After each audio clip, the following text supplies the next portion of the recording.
I met a girl in the beginning of the semester, and she asked me a question: how do we get out of the labyrinth of suffering?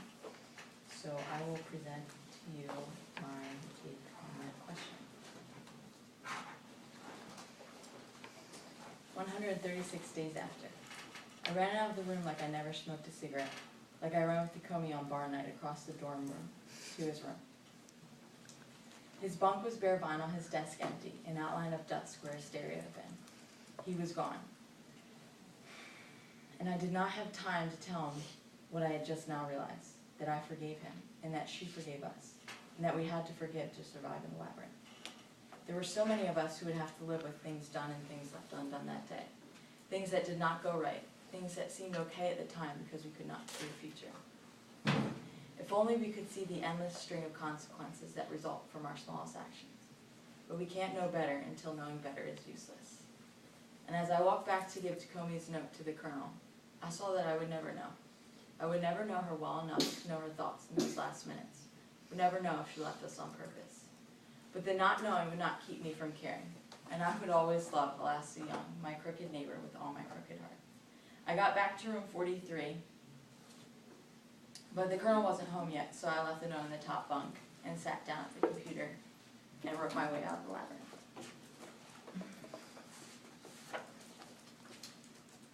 Before I got here, I thought for a long time that the way out of the labyrinth was to pretend that it did not exist, to build a small, self-sufficient world in a back corner of the endless maze.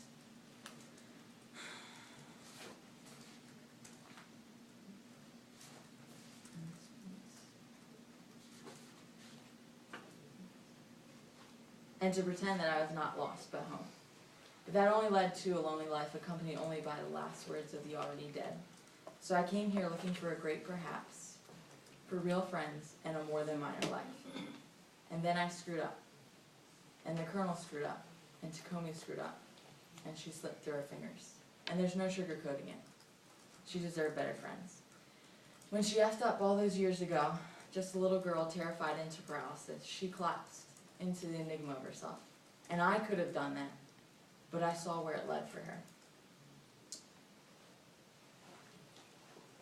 So I still believe in the great perhaps, and I still believe in it in spite of having lost her.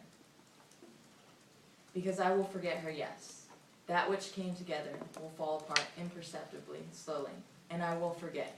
But she will forgive my forgetting, just as I forgive her for forgetting me and the colonel and everyone but her mother and herself in those last moments she spent as a person. I know now that she forgives me for being dumb and scared and doing the dumb and scared thing. I know she forgives me as her mother forgives her. And here's how I know. I thought at first that she was just dead, just darkness, just a body being eaten by bugs. I thought about her a lot like that, as something's meal. What was her?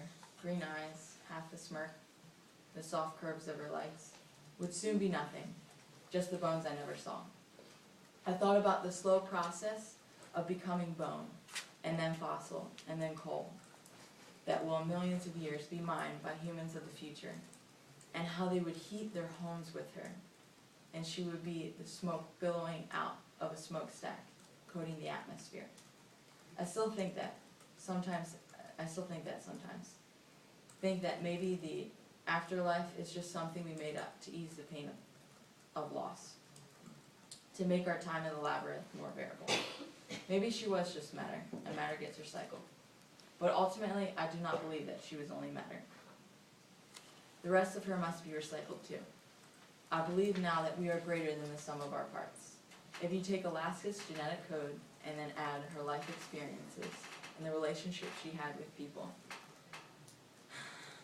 and then you take the size and shape of her body, you do not get her. There is something else entirely. There is a part of her greater than the sum of her knowable parts. And that part has to go somewhere, because it cannot be destroyed. Although no one will ever accuse me of being much of a science student, one thing I learned from science class is that energy is never created and never destroyed. And if Alaska took her own life, that is the hope that I wish I could have given her. Forgetting her mother, failing her friends and herself. Those are awful things. but she did not need to fold into herself and self-destruct. Those awful things are survivable, because we are as indestructible as we believe ourselves to be. When adults say teenagers think they are invincible with that sly, stupid smile on their faces, they don't know how right they are. We need never be hopeless, because we are never irreparably broken. We think that we are invincible because we are. We cannot be born and we cannot die. Like all energy, we can only change shapes and sizes and manifestations. They forget that when they get old. They get scared of losing and failing. But that part of us, greater than the sum of our parts, cannot begin and cannot end, and so it cannot fail. So I know she forgives me as I forgive her. Thomas Edison's last words were, "It's very beautiful over there."